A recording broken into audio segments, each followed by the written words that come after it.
I sent Prime Minister Albanese of Australia.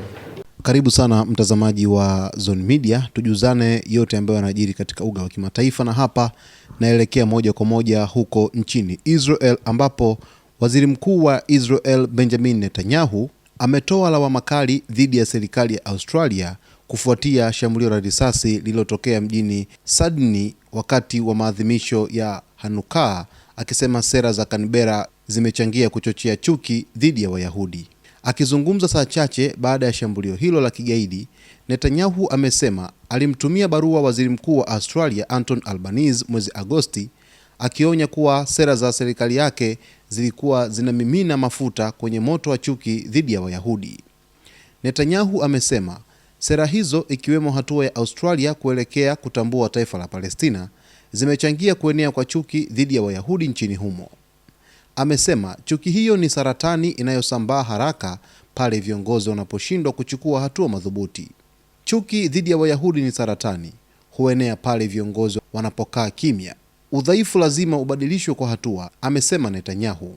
Akielezea shambulio hilo, waziri mkuu huyo wa Israel amesema lilikuwa ni tukio la kutisha na mauaji ya damu baridi, akibainisha kuwa idadi ya wahanga iliendelea kuongezeka. Amesema tukio hilo limeonyesha kina cha uovu, lakini pia limeonyesha ushujaa, akimtaja mtu mmoja aliyekuwa kwenye tukio ambaye anadaiwa kung'oa silaha mikononi mwa washambuliaji.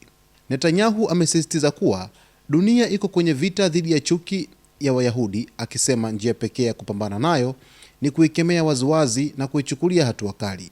Tuko kwenye vita dhidi ya chuki ya Wayahudi duniani kote. Hakuna njia nyingine zaidi ya kuikemea na kuipiga vita, amesema, akiongeza kuwa Israel itaendelea kuchukua hatua kupitia jeshi lake na vyombo vya usalama kwa kushirikiana na serikali na wananchi wake. Katika kauli iliyochukuliwa kama ukosoaji wa moja kwa moja kwa serikali ya Australia, Netanyahu amesema Israel itaendelea kuwakemea viongozi ambao badala ya kulaani chuki wanachangia kuichochea. Tutaendelea kudai viongozi wafanye yale yanayotarajiwa kutoka kwa mataifa huru. Hatutokata tamaa, hatutainamisha vichwa vyetu. Tutaendelea kupigana kama walivyofanya mababu zetu, amesema.